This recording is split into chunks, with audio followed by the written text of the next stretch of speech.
وسلم علی سید الانبیاء والمرسلین۔ محترم ناظرین و سامعین، رمضان المبارک کا مہینہ جو سارے مہینوں کا سردار ہے اور جو اللہ کی طرف سے عظیم الشان مہمان بن کے ہماری طرف آتا ہے، تو وہ بہت قریب ہے۔ رمضان المبارک کے مہینے کی آمد ہے۔ رمضان المبارک کا مہینہ آتا ہے اور چلا جاتا ہے، لیکن سوچنے کی بات یہ ہے کہ ہم رمضان المبارک سے کتنا فائدہ حاصل کرتے ہیں۔ ابھی ایک نہر گزر رہی ہے، ہر انسان اس سے اتنا فائدہ حاصل کر سکتا ہے جتنا اس کے پاس ظرف ہے، برتن ہے۔ ایک بندے کے پاس ایک بالٹی ہے تو نہر سے ایک بالٹی پانی نکال سکتا ہے۔ اب پانی تو بہت ہے لیکن اس کے پاس برتن ہی اتنا ہے۔ اسی طرح رمضان المبارک کے مہینے میں رحمتیں بہت ہیں، عطاؤں والا مہینہ ہے، بخششوں والا مہینہ ہے، بہت عظیم الشان مہینہ ہے۔ جو اس میں جتنی محنت کرے گا اتنا زیادہ اللہ تعالیٰ اس کو نوازیں گے۔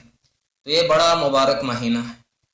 تو مختصر بلا تمہید آپ کے سامنے آج یہ عرض کرنا تھا کہ ہم اپنے نظام الاوقات کو مرتب کریں کہ کس طرح ہم اپنی زندگی کو گزاریں، بالخصوص رمضان المبارک کا یہ جو مہینہ آ رہا ہے کہ یہ میری نماز کا وقت ہے اور یہ میرا ذکر کا وقت ہے، یہ میری دعاؤں کا وقت ہے، یہ میرے کام کاج کا وقت ہے، یہ میرا نبی پاک صلی اللہ علیہ وسلم پر درود و سلام بھیجنے کا وقت ہے۔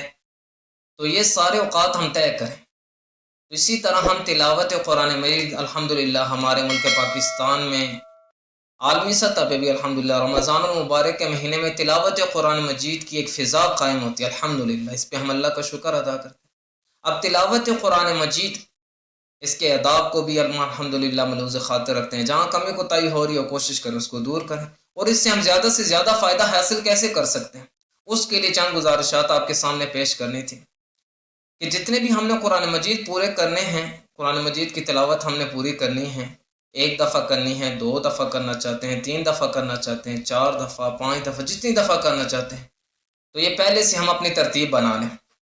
مثال کے طور پر میں اب یہ چاہتا ہوں کہ میں 3 دفعہ انشاءاللہ قرآن مجید کی تلاوت پوری کروں گا، تو اب کس ترتیب سے میں کر لوں کہ مجھے بہت زیادہ فائدہ ہو جائے۔ تلاوت تو جیسے بھی کریں گے فائدہ تو بہت ہی زیادہ ہے، لیکن ایک ایسا مرتب نظام ہو جس سے انتہا درجے کا فیصلہ فائدہ ہو، انتہا درجے کا۔ وہ کیا ہے کہ ہم مثال کے طور پر میں نے ابھی نیت کر لی کہ میں 3 قرآن مجید میں نے تلاوت کرنے ہیں، تو اس کے لیے ترتیب یوں ہم بنا لیں کہ روز 1 پارہ۔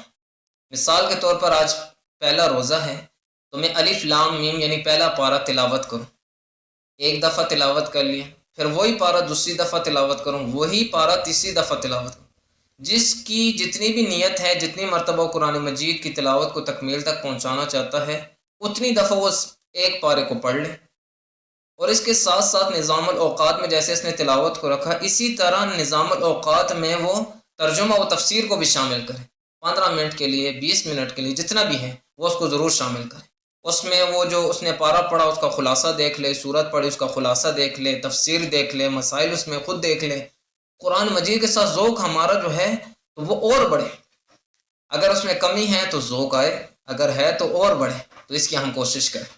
تو اس سے انشاءاللہ بہت فائدہ ہوگا ہمیں۔ جہاں قرآن مجید کی تلاوت میں بعض اوقات ناظرے میں بعض حضرات کی کمی کوتاہی ہو جاتی ہے، وہ 1 دفعہ، 2 دفعہ، 3 دفعہ بارہا جب پڑھ رہا ہوگا تو اس کی کمی کوتاہی بھی انشاءاللہ کافی حد تک بہتر ہو جائے گی۔ پھر ترجمہ تفسیر بھی جب دیکھے گا تو دل میں اور بھی انشاءاللہ ٹھنڈک پڑے گی۔ تو یہ ایک ترتیب ہم بنا لیں تو اس سے انشاءاللہ بہت فائدہ ہوگا۔ اور یہ قرآن مجید کتاب ایسی ہے جو اللہ جل شانہ نے نازل فرمائی، اور لے کر کون ہے؟ سید الملائکہ جبرائیل علیہ السلام، اور لے کر کس پر ہے؟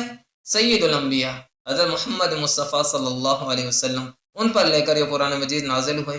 اور امت کون سی؟ جو ساری امتوں کی سردار ہے۔ اور کس مہینے میں آیا؟ جو سارے مہینوں کا سردار ہے۔ اور کن شہروں میں قرآن نازل ہو رہا ہے؟ جو سارے شہروں کے سردار ہیں۔ یہ اللہ تعالیٰ نے اس قرآن کو اعجاز عطا فرمایا ہے، بہت بڑی اللہ تعالیٰ نے اس کو شان نصیب فرمائی ہے۔ یہ صرف انسانوں کو نورانی نہیں کرتا، اگر ہم غور کریں تو اس نے پورے معاشرے منور کر دیے۔ خیر القرون قرنی، نبی علیہ السلام کا زمانہ بہترین، قرآن کے مطابق عمل کیا صحابہ کرام نے، اللہ نے کتنا چمکا دیا کہ ستاروں کی مانند اللہ جل شانہ نے قرار دے دی۔ تو ہماری زندگیاں منور ہو جائیں، روشن ہو جائیں، چمکدار ہو جائیں، تو ہم قرآن مجید کو پڑھیں، اس کو سمجھیں، اس کی تلاوت کریں، ترجمہ بارہا دیکھیں۔ تو اس کے لیے ایک مثال پیش کرنا چاہوں گا۔ ابھی میں بہت دور کھڑا ہو کر جہاز کو دیکھتا ہوں، زمین پہ کھڑا، میں بہت دور ہوں، جہاز حجم کے اعتبار سے تو بہت بڑا ہے، لیکن مجھے وہ ایک نقطہ نظر آ رہا ہے، یہ بہت باریک چھوٹا نظر آ رہا ہے۔ کیوں؟ کیونکہ میں دور کھڑا ہوں۔ جیسے میں قریب ہوتا جاؤں گا وہ اس کا حجم بڑا مجھے دکھائی دیتا ہے گا، یہاں تک قریب پہنچوں گا تو وہ بہت بڑا ایک حجم والا جہاز ہوگا۔